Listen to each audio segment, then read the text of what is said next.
Hi, Aqua Roomers. It's time for chapter reading. Yesterday, we were reading that Pa and Grandpa had come in from the woods. They'd brought all the sap from the maple trees, and Grandma made room for a huge brass kettle on the stove. Pa and Grandpa poured the syrup into the brass kettle, and it was so large that it held all the syrup from the 4 big buckets. Then Uncle George came with a smaller bucket of syrup, and everybody ate the hot, hasty pudding with maple syrup for supper. Uncle George was home from the army. He wore his blue army coat with brass buttons, and he had bold, merry blue eyes. He was big and broad, and he walked with a swagger. Laura looked at him all the time she was eating her hasty pudding because she had heard Pa say to Ma that he was wild. George is wild since he came back from the war, Pa had said, shaking his head as if he were sorry, but it couldn't be helped. Uncle George had run away to be a drummer boy in the army when he was 14 years old. Laura had never seen a wild man before, and she did not know whether she was afraid of Uncle George or not. When supper was over, Uncle George went outside the door and blew his army bugle long and loud. It made a lovely ringing sound far away through the woods. The woods were dark and silent, and the trees stood still as though they were listening. Then, from very far away, the sound came back, thin and clear and small, like a little bugle answering the big one. "Listen," Uncle George said. "Isn't that pretty?" Laura looked at him, but she did not say anything.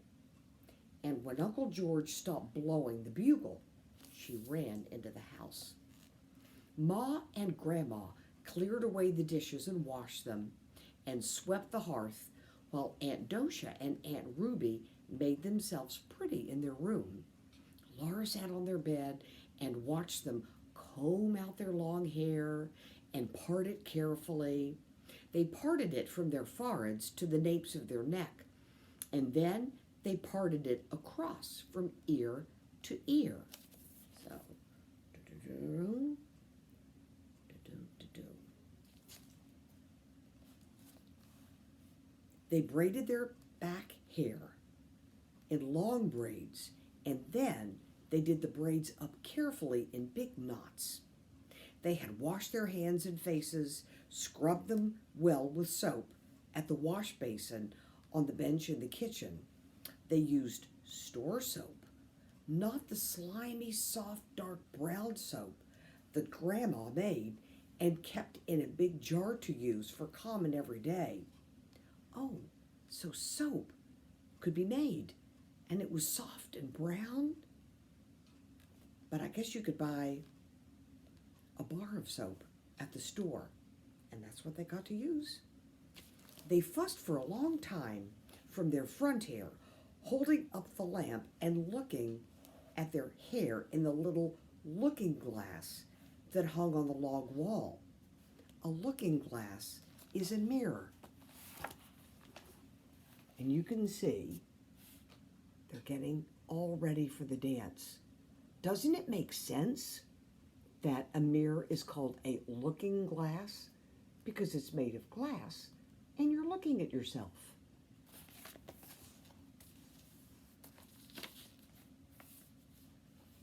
They brushed their hair smooth on each side of the straight white part so it shone like silk in the lamplight. The little puff on each side shone too, and the ends were coiled and twisted neatly under the big knot in the back. Then they pulled on their beautiful white stockings that they had knit of fine cotton thread in lacy open work patterns, and they buttoned up their best shoes? Buttoned? Do your shoes button? My shoes don't button. Their shoes buttoned. They helped each other with their corsets. Aunt Dosha pulled as hard as she could on Aunt Ruby's corset strings, so they wore them in the middle to make you go in and your waist be tighter, and it had strings, and you had to pull to make it fit tight. It was not comfortable. And then Aunt Dosha pulled on the front, hung onto the foot of the bed, while Aunt Ruby pulled on hers. Pull, Ruby, pull, Aunt Dosha said, breathless. Pull harder. So Aunt Ruby braced her feet and pulled harder. Aunt Dosha kept measuring her waist with her hands, and at last she gasped, I guess that's the best you can do. She said, Caroline says Charles could span her waist with his hands when they were married. Caroline was Laura's ma, and when she heard this, Laura felt proud. Then Aunt Ruby and Aunt Dosha put on their flannel petticoats and their plain petticoats and their stiff, starched white petticoats with knitted lace all around the flounces, and they put on their beautiful dresses. Aunt Dosha's dress was a sprigged print, dark blue, with red flowers and green leaves. It was buttoned down the front with black buttons, which looked exactly like big, juicy blackberries. Laura wanted to taste them. Aunt Ruby's dress was wine-colored calico, covered all over with a feathery pattern in a lighter color. It buttoned with gold-colored buttons, and every button had a little castle and a tree carved on it. When we get back to school, we have some gold buttons, and they have different things carved on them. We can take a look at those. Aunt Dosha's pretty white collar was fastened in the front with a large round cameo pin, which had a lady's head on it. But Aunt Ruby pinned her collar with a red rose made of sealing wax. She had made it herself on the head of a darning needle, which had a broken eye, so it couldn't be used as a needle anymore. They looked lovely, sailing over the floor so smoothly with their large round skirts. Their little waists rose up tight and slender in the middle, and their cheeks were red, and their eyes bright under the wings of shining, sleek hair. Ma was beautiful, too, in her dark green delaine with little leaves that looked like strawberries scattered all over it. The skirt was ruffled and flounced and draped and trimmed with knots of large green ribbon, and nestling at her throat was a gold pin. The pin was flat, as long as wide as Laura's 2 fingers, and it was covered all over and scalloped on the edges. Ma looked so rich and fine that Laura was afraid to touch her. People had begun to come. They were coming on foot through the snowy woods with their lanterns. They were driving up to the door in sleds and wagons. Sleigh bells were jiggling all the time. The big room filled with tall boots and swishing skirts, and ever so many babies were lying in rows on Grandma's bed. Uncle James and Aunt Libby had come with their little girl, whose name was Laura Ingalls, too. The 2 Lauras leaned on the bed and looked at the babies, and the other Laura said her baby was prettier than baby Carrie. She is not either, Laura said. Carrie's the prettiest baby in the world. No, she isn't, the other Laura said. Yes, she is. Oh. So all of the babies are on Grandma's bed, and the 2 Lauras are arguing about their baby sisters.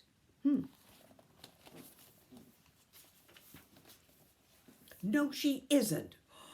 Ma came sailing over and said severely, "Laura." So neither Laura said anything more. Uncle George was blowing his bugle. It made a loud ringing sound. And Uncle George joked and laughed and danced, blowing the bugle. Then Pa took his fiddle out of his box and began to play. And all the couples stood in squares on the floor and began to dance when Pa called the figures. That's called square dancing. I learned how to square dance when I was a little girl. Grand right and left, Pa called out, and all the skirts began to swirl, and all the boots began to stamp. The circles went round and round, all the skirts going one way, all the boots going the other way, and hands clasping and parting high up in the air. "Swing your partners," Pa called, and each gent bowed to the lady on your left. So they all did as Pa said. Laura watched Ma's skirt swaying and her little waist bending and her dark head bowing, and she thought Ma was the loveliest dancer in the world. The fiddle was singing, "Oh, you Buffalo gals, aren't you coming out tonight? Coming out tonight, coming out tonight. Oh, you Buffalo gals, aren't you coming out tonight? To dance by the light of the moon." The little circles and the big circles went round and round, and the skirts swirled, and the boots stamped, and partners bowed and separated and met and bowed again. In the kitchen, Grandma was all by herself, stirring the boiling syrup in the big brass kettle.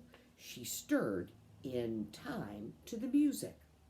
By the back door was a pail of clean snow, and sometimes Grandma took a spoonful of syrup from the kettle and poured it on some of the snow in a saucer. Laura watched the dancers again. Pa was playing the Irish washerwoman, and he called, "Do-si-do, ladies, do-si-do, come down heavy on your heel and toe." Laura could not keep her feet still. Uncle George looked at her and laughed. Then he caught her by the hand and he did a little dance with her in the corner. She liked Uncle George. Everybody was laughing over by the kitchen door. They were dragging Grandma in from the kitchen. Grandma's dress was beautiful too, a dark blue calico with autumn-colored leaves scattered over it. Her cheeks were pink from laughing, and she was shaking her head. The wooden spoon was in her hand. "I can't leave the syrup," she said. But Pa began to play the Arkansas Traveler, and everybody began to clap in time to the music, so Grandma bowed to them all. Do you see Laura dancing with Uncle George? And do you see Pa playing the fiddle?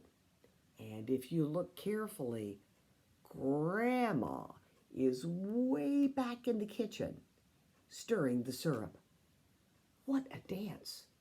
Look at the skirts. They go all the way down to the floor. Except if you're a little girl, it's a little bit shorter.